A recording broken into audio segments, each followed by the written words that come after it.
Hi guys, so I'm going to go problem by problem in your notes, so you should all have it open to this page, the 7.6 Solving Radical Equations.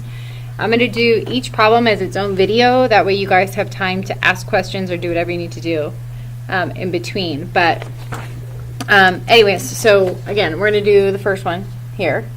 So I have it on the board behind me already. You have a blank on your paper that says, is a solution, and then how can you tell? Well, we're just going to plug in what they give us, and that's going to tell us if it's the answer or not. So in the problem, they give us x equals 12.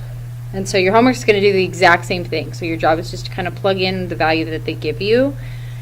So the way that looks, so I'm going to take this 12 and I'm going to just plug it in right here. I'm not doing anything with it yet.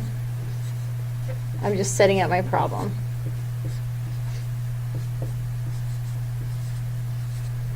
Okay, so this looks kind of weird, right? So I kind of want to adjust the problem and make it look as easy as possible. So I'm going to go ahead and divide the 4 out.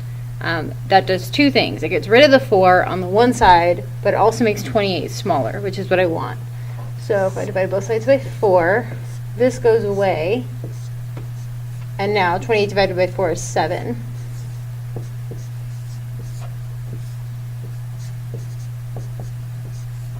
Cool.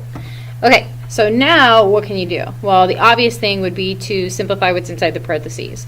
So I have 12 minus 5, which is 7.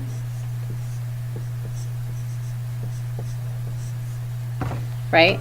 And at the beginning of this whole chapter, we talked about fraction exponents and how to rewrite that. So how would you rewrite 7 to the 1/2 power?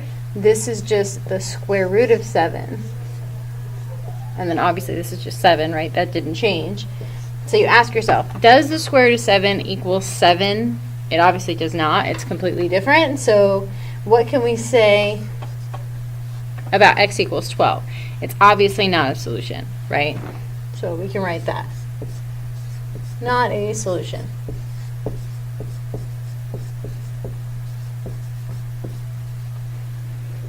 Cool. Okay, so that's the first problem. I'm going to switch gears. I'm going to erase this problem, and then we'll start the next question. Okay, so question number 2. So I would encourage you, while we're getting the videos going, if you kind of look at the second problem and you think you can try it, I would encourage you to try it, and then we'll see how you do. Okay, thanks guys.